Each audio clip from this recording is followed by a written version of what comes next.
bienvenido a Daniel Meca, bienvenido al Quijote no se mancha. Te debía esta invitación porque nos cruzamos en una radio y te prometí invitarte. Muchísimas gracias, Héctor. Déjame, además de agradecerte la invitación, elogiarte el título de este programa. Me duele que no se me haya ocurrido a mí tal audacia. De modo que felicitaciones por ese título. Sí, es cierto. Audaz sos con los títulos. Borges, la gran bestia pop. ¿Es la gran bestia pop? ¿Qué tiene que ver con los redondos? Bueno, podríamos citar una frase de Los Redondos de "El futuro llegó Sí. hace rato", y un poco es la representación de aquello que trato de transmitir en el libro, pero también en la visión de literatura que veo de Borges, donde permanentemente está escribiendo futuro. Aún está escribiendo futuro cuando aborda temas que uno podría decir anacrónicos o incluso nostálgicos, ¿no? Cuando se va, por ejemplo, ahí a fines del siglo XIX, entre 1890 y 1900. El artefacto de Borges del uso de la nostalgia es siempre para ir para adelante. Yo lo que siento es que los fans de Borges tienen como un delirio religioso y no lo critican, ni hablan mal, ni vos lo desacralizaste ya al llamarlo la gran bestia pop o al festival llamarlo Borges Palusa, digamos, desde el título estás acercándolo a las multitudes. Digamos. Sí, la idea de dejar a Borges de manera, o abordarlo de manera únicamente solemne, es decir, convertirlo en un hecho religioso, me parece que lo que hace es ir contra la propia definición de literatura que Borges producía. Él permanentemente mete a Heráclito. Yo siempre digo, yo le extraigo plusvalía, toda la plusvalía que puedo a Borges, pero la plusvalía que Borges le extrae a Heráclito es maravillosa. Esto de nadie pasa dos veces por el mismo río. Y esa es la idea, la del movimiento. Si nosotros dejamos a Borges canonizado, es decir, mirarlo como un acto de fe, lo que vamos a hacer es repetir aquello que Borges decía de sí mismo. No porque no haya que escuchar y leer lo que Borges decía de sí mismo, sino la idea de generar ideas propias en torno a Borges. Lo que pasa es que es un escritor canónico, no se puede hablar de Borges, de literatura argentina si no hablamos de Borges. Definitivamente, pero hablar de Borges no significa repetir lo que ya se ha dicho. El concepto de hablar tiene un montón de acepciones. Me parece que lo interesante es hablar y decir algo nuevo, pensar algo nuevo, no porque la originalidad exista, de hecho no existe, es un gran verso, sino para producir ideas propias, equivocadas o no, pero la proyección de generar ideas propias, en este caso frente a un escritor canónico, es fundamental. Pensemos que él escribe, por ejemplo, cuentos como Biografía de Tadeo Isidoro Cruz y El Fin. El tipo reescribe, reescribe a Hernández e incluso, perdón televidentes, el spoiler alert, mata a Martín Fierro en El Fin. Hace lo que José Hernández no se animó a hacer en La Vuelta en Martín Fierro. ¿Qué les pasa a los chicos que están tan metidos con Marvel y de repente le venís con estos personajes del Martín Fierro? Digamos, ¿hay conocimiento de eso? Para los chicos, digo, para llevarlo a los chicos de la escuela. Por lo menos la experiencia que yo vengo teniendo llevando Borges a los colegios es de para mí un nivel realmente genera mucho entusiasmo. Ahora, ¿de qué manera uno puede generar entusiasmo en torno a Borges? Hablándole en los términos y en el lenguaje que ellos hablan. Es una cuestión no de escucharse a uno mismo, sino de escuchar al otro y ver cuál es el lenguaje del otro para poder entrar en ese laberinto. Por ejemplo, si los chicos y las chicas están hablando de Marvel, de Doctor Strange, de las nuevas de Spider-Man, ok, trabajar eso y vincularlo, por ejemplo, al jardín de senderos que se bifurcan, vincularlo al sur, vincularlo a la casa de Asterión, vincularlo a estos textos más flasheros de Borges. Cuando les hablas en esos términos, o en el caso propio, que creé como el muchachos del Mundial, pero en vez de muchachos borgianos, levantemos, reclamemos el premio Nobel para Giorgi, que escribía como la Pisa Lionel, ¿no? Entonces voy con la guitarra, les canto eso y se copan, sobre todo porque Borges, al contrario de lo que se cree, de muchos de los mitos que hay en torno a Borges, no es un escritor aburrido, no es un escritor en blanco y negro. No, es un escritor uno que de los está prejuicios moviendo todo es el que es tiempo. un escritor difícil, que para leerlo tenés que haber leído una biblioteca. Entonces, a los 14 años es raro que hayas leído una biblioteca. Sí. Y por eso creo que no lo dan en las escuelas, porque por lo menos en mi época, nunca creí que iba a decir esto, en mi época no se daba Borges en la escuela. Podés decirlo tranquilamente. Después se edita, no hay ningún problema. No había textos de Borges. Sí, creo que leí uno sobre el de Tadeo Isidoro Cruz. Ok. En- Bueno, es que justamente uno de las desmitificaciones que trato de trabajar en Borges, la gran bestia pop, es esto de que Borges no reclama erudición, lo cual no significa que no sea un escritor con textos difíciles, ¿no? Hay una sutileza entre la erudición y la complejidad. La erudición, siempre a mi entender, puede implicar la idea de leer mucho, pero leerse toda una biblioteca no te hace más listo, no te hace Claro. más inteligente. En todo caso, te hace una persona que... Muy formada, Muy digamos. formada, pero ¿de qué te sirve formarte si vas a repetir ideas Sí, de otros? de otros. Yo prefiero a alguien que haya leído 2 o 3 libros, los pueda vincular entre sí, que tenga una idea propia. No importa si la idea es buena o no es buena, Sí. sino esto que decía Nietzsche, ¿no? Decí tu palabra y rompete, ¿no? Y decía, hacete pedazos, así habló Zaratustra. Entonces, me parece que cuando decimos que la literatura de Borges no reclama erudición, yo no quiero decir que no tiene factores eruditos, Sí. pero me parece que el centro de la literatura de Borges es la idea, es el concepto, más que la erudición. La erudición es el gran remate, ese gran chiste que tienen los textos de él. Porque mi padre me dio este consejo, que yo siempre repito, que si uno lee un libro y se da cuenta de que no está interesado, uno debe dejarlo caer. Él me dijo eso.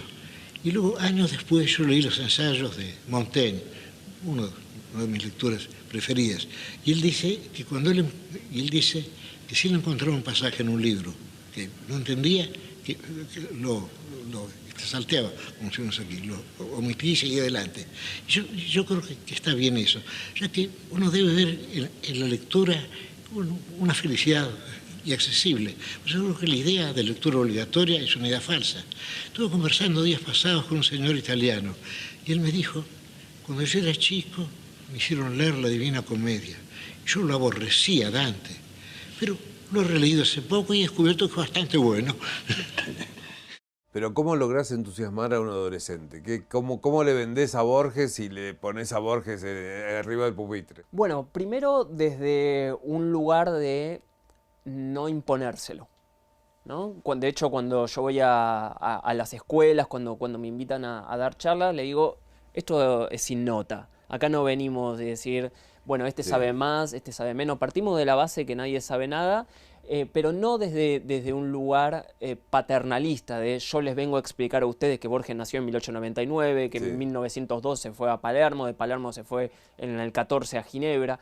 A nadie le importa eso, lo que importa es la idea, ¿no? Lo que importa es el concepto y cómo vinculamos esas ideas y conceptos de la literatura de Borges a los tiempos que corren, por ejemplo, las redes sociales, el tema del escroleo. El libro tiene uno de los capítulos, es el escroleo borgiano, ¿no? Sí. Como la idea de ir pasando cuentos o posteos, cuáles son los posteos, o la idea de que Borges hubiera sido un gran tuitero, no sé, por ejemplo, cuentos como Hombre de la esquina rosada, que tiene versos, dentro de la prosa se pueden encontrar versos como Verla no daba sueño, o incluso todo el humor que tenía Borges, por ejemplo, cuando le preguntan por 100 años de soledad, ¿no? Y él dice, buenísimo, dice, pero con 50 años menos hubiera estado mejor, o lo paraban por la calle, pero ya Borges era tipo Mick Jagger en esa época, lo paraban por la calle y le decían, maestro, maestro, yo soy escritor, y él hacía una pausa, porque la pausa era la clave de su humor, decía, caramba, yo también. Uno debe pensar que el mundo nos llega de otro modo, no solo a través de los 5 sentidos, sino de un modo quizá misterioso. Por ejemplo, en este momento yo siento la buena voluntad de ustedes, la amistad de ustedes, y eso no me llega ni por la vista, ni por el oído tampoco, no, ni por otros sentidos. Creo que la comunicación, la transmisión del pensamiento y el sentimiento es algo continuo. Creo que continuamente sentimos la hostilidad, sentimos la indiferencia, sentimos la estupidez, sentimos la inteligencia, sentimos el amor o el odio de los otros, y eso se siente inmediatamente, más allá de los sentidos. Y estoy convencido de ello, aunque no podría razonar este parecer mío, pero sé que yo siento eso. Y al fin de todo, ¿por qué le gusta a uno una ciudad, un país o una persona? No por lo que los sentidos nos transmiten, lo que la gente dice más o menos siempre es lo mismo. ¿Qué pasa con esa ironía que él manejaba, que lo trasladaba a la política y a todo? Esa frase de los periodistas son incorregibles, que le atribuyen a Borges. Digo, ¿qué pasaba con el humor de Borges? Bueno, ¿Le acercaba o rechazaba gente? Yo creo que el humor forma parte no solo de la parte oral de Borges, es decir, las entrevistas o el anecdotario que tiene, sino en primer lugar está en sus textos. Leer Pierre Menard, autor del Quijote, que es de 1939, es un texto, es casi por definición, un texto stand-up. Sucede que las primeras lecturas, las primeras impresiones es decir, che, ¿qué carajo es esto? Sí. De hecho, Pepe Bianco, que era el secretario de redacción de Sur, cuando lo recibe el texto y que Borges lo llama al día siguiente, dice, mirá, Giorgi, no sé qué es esto. No sabemos si le dijo Giorgi, pero le dijo, no sé qué es esto, no sé si es una necrológica, si es un ensayo, si es un cuento o qué coño es. La idea, le dijo, lo vamos a publicar en las primeras páginas de Sur, pero el humor ya estaba ahí. Y por otra parte, entra este humor que Borges manejaba cotidianamente. Tiene mucho, a mi entender, ¿no? Tiene mucho que ver con lo inglés, con este... Sí, de hecho él recomienda... Con esta idiosincrasia inglesa que él tiene dentro suyo, a través de Fanny, a través de su viejo, etc. Y que le permite ser como una suerte de Monty Python ahí permanente, ¿no? Y yo creo que vos preguntabas, Héctor, una de las formas de acercar a Borges a las nuevas generaciones es a través del humor. Siempre digo, Borges es como Luca. Todo el mundo se tomó una ginebra con Luca, todo el mundo tiene una anécdota con Borges. Sí, ojo, Maradona. Lo que pasa es que siempre se le atribuye ser de la clase alta y manejarse el grupo sur, un grupo elitista que editaba los mejores, los aristócratas. Y digo, en los últimos años, cuando quedó ciego, lo vio todo el mundo, en televisión con Antonio Carrizo o con personajes televisivos. En el último tiempo de Borges, ¿intentó acercarse a las masas, digamos? Bueno, ¿o era así tan permeable a los reportajes? Sí, él tiene una condición popular que no es una apreciación que solamente se puede ver en sus últimos años respecto a ir al reportaje con Antonio Carrizo, o también está esta famosa entrevista con el periodista español, que uno youtubea y la encuentra ahí. Sino que Borges, desde muy joven, él tiene un acercamiento popular. Hay que aclarar esto, y es una de las cosas que yo trato de explicarle, sobre todo a los centennials, es que Borges no pertenecía a la clase alta. Sí, se juntaba con Lazo Campos, se juntaba con Adolfito Bioy Casares, y escribía en la revista Sur, pero pensemos que la revista Sur es de 1931, la editorial es de 1933. Él en los años 20 produce... Llegan como hasta el 65, 70, ¿no? La revista sí, Sur, la revista Sur, hasta el 70. Definitivamente. Y Borges va a publicar en la revista Sur sus textos fundamentales, ¿no? El álbum blanco de Convenís Borges. conmigo que no es popular en sus textos. Me parece que no es popular. No son de fácil acceso. Bueno, depende del texto. Depende del texto. Por ejemplo, Hombre de la esquina rosada es un texto que no tiene demasiadas dificultades. La casa de Asterión es un texto que no tiene demasiadas dificultades. El Sur, incluso, que tiene sus elementos flasheros, tampoco tiene demasiada dificultad. Habría que definir qué es dificultad o qué no, ¿no? Pero digo, sin meternos en un terreno académico, podríamos decir eso. Ahora, Tlon Ukvar Orbis Tertiud es una invitación a irse del texto. No volver nunca más. Digo, Giorgi, todo bien, te sigo desde Cemento, pero no. ¿Qué carajo es esto? Y el Inmortal no sabés quién está narrando. Y fíjate, Héctor, que el primer Tlon es el cuento que abre ficciones, y el Inmortal es el cuento que abre el Aleph. Es decir, las dos grandes ventas de los libros para un lector que entra ahí silbando bajito ahí en la librería y dice, bueno, a ver qué es esto, se va. Es decir, es un escritor muy provocador. Hacer eso es una provocación, no es que te mete el Sur adelante, ¿no? Te mete un hit. Y para cerrar una idea, Borges, digo, en esto de lo popular y lo elitista, Borges dirigió el suplemento de cultura del diario Crítica, que era como el diario popular de hoy. Y laburó, el tipo laburó de todo. Desde 1937 a 1945-46 trabajó en la biblioteca Miguel Cané. Y no solo, no es que la dirigía y era el capanga ahí de la biblioteca Miguel Cané, era el segundo auxiliar. Sí, contaba Silvia Parraguirre, que estuvo en este programa, que era muy accesible incluso con los alumnos de Puan, que era bárbaro. Encontrarse con Borges, se iban caminando con él y hablaba con ellos. Y ahí justamente viene el centro de tu pregunta respecto a Carrizo. Él tenía una posición muy territorial, es decir, no era un escritor que decía, bueno, estoy ahí en la Torre de Marfil leyendo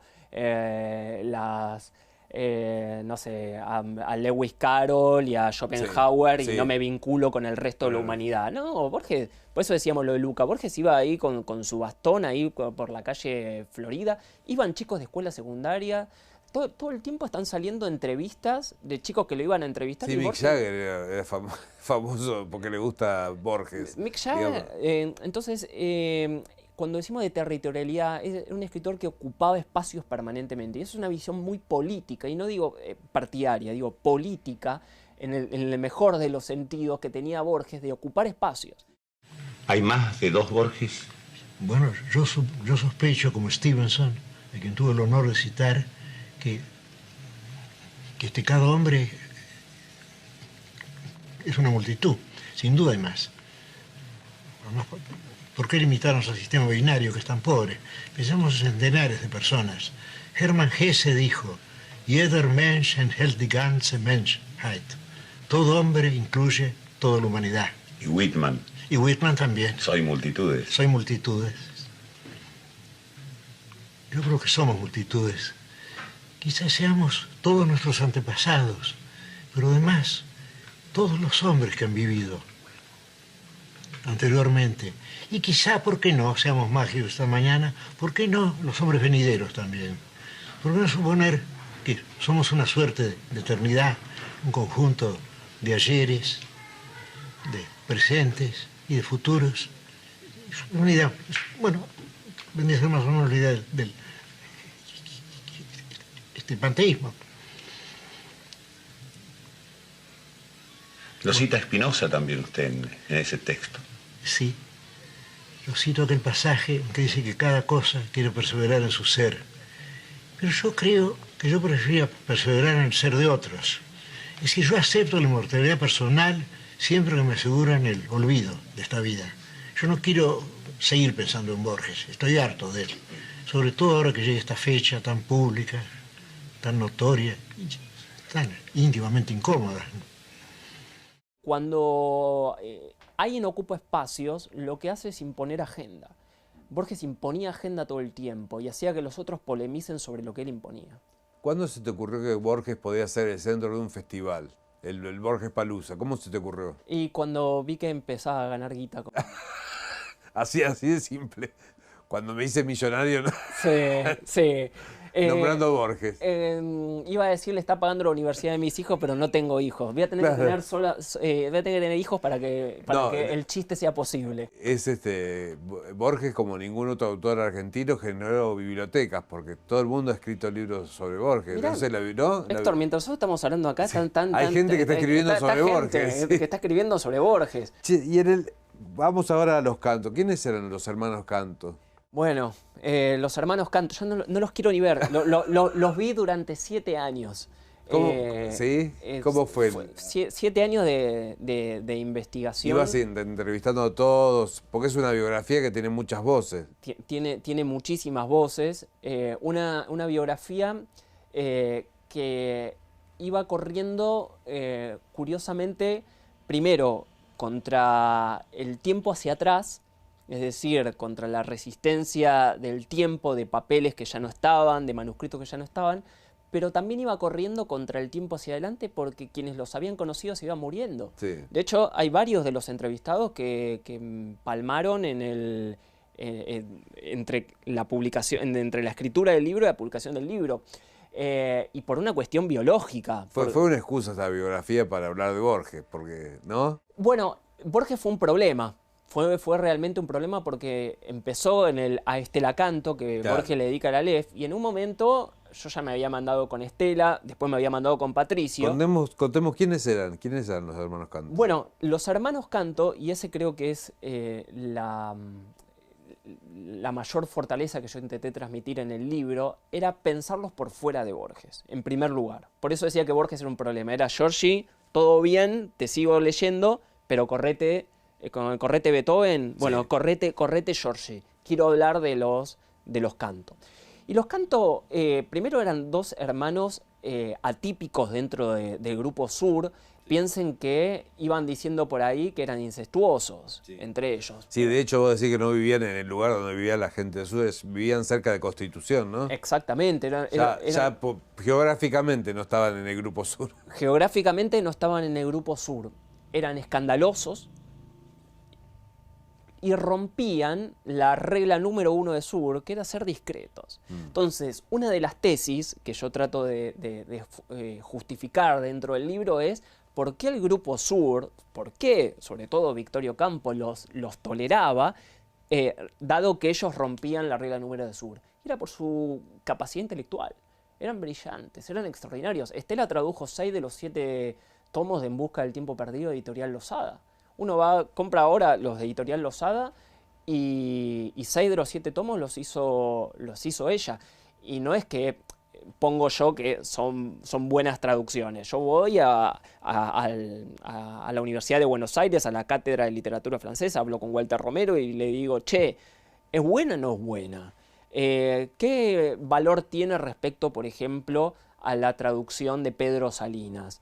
¿No? Entonces, digo, el libro trata de ser lo más objetivo, más allá de que la objetividad también es puro verso, pero trata de ir a las fuentes. No soy yo quien digo, a nadie le interesa qué puedo decir yo. Voy a fuentes legitimadas que dicen, mirá, la traducción de Estela de En busca del tiempo perdido es la mejor traducción que se hizo al español. Digo, escribir una biografía no es fácil, porque vos tenés que hacer el recorte de una vida en las escenas que a vos te sirven para... Vos querías decir algo de Estela Canto, por ejemplo. Bueno, ese recorte, ¿qué haces? ¿Quedaste contento? No sé si la palabra es contento. Yo creo que, o en todo caso, definiría la idea de contento en función de que me quedaron preguntas sin responder.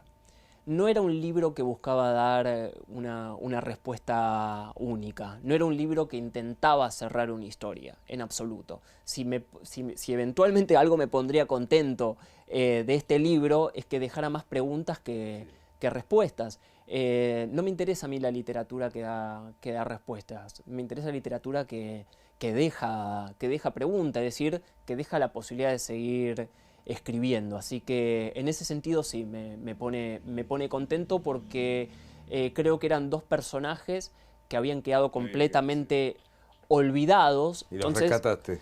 sí, en realidad ellos se rescatan a sí mismos. Sucede que era para mí valiosa responder la pregunta de por qué personajes tan sulfúricos habían quedado completamente, y escandalosos habían quedado completamente silenciados. Seguiremos leyendo libros sobre escritores. Sé de tu fanatismo por Aira también. Sí, está la novela que salió el año pasado, Aira o Muerte. Ahora estoy estudiando para escribir en torno a El Quijote, a Cervantes. Quizás te robo el título. Y a lo Borges después digo que es mío, Sí. o lo No, no es de disfrazo. nadie. Después me pasas el CBU y arreglamos. Pero sí, es tal cual vos decís, Héctor. La literatura no es de nadie. El propio Borges decía, lo bueno ya no es de nadie, sino del lenguaje o la tradición. Así Sí, que yo lo que pensaba era cuándo te gustaba Borges para dedicarle los dos libros o Aira, digamos, porque a mí me pasa que me gustan escritores, pero no les dedico libros. No te pones a escribir sobre los escritores que te gustan. sí, a mí me pasa en el caso de Borges que todo el tiempo le estoy descubriendo cosas nuevas, ¿no? Y por eso digo, mejor que leer a Borges es releerlo, ¿no? Porque de repente empezás a trabajar con el jardín de senderos que se bifurcan y eso te lleva al mapa cuántico y el tema cuántico te lleva a las discusiones de la teoría de la relatividad, de la teoría general de Einstein. Es decir, leer a Borges es leer literatura, no es solamente leer a Borges. Por eso me interesa fundamentalmente, ¿no? Porque no se agota. Y qué mayor entusiasmo de algo que no que sigue escribiendo. O sea, es como Gardel, ¿no? Sí. En vez de que sigue cantando mejor, Borges sigue escribiendo.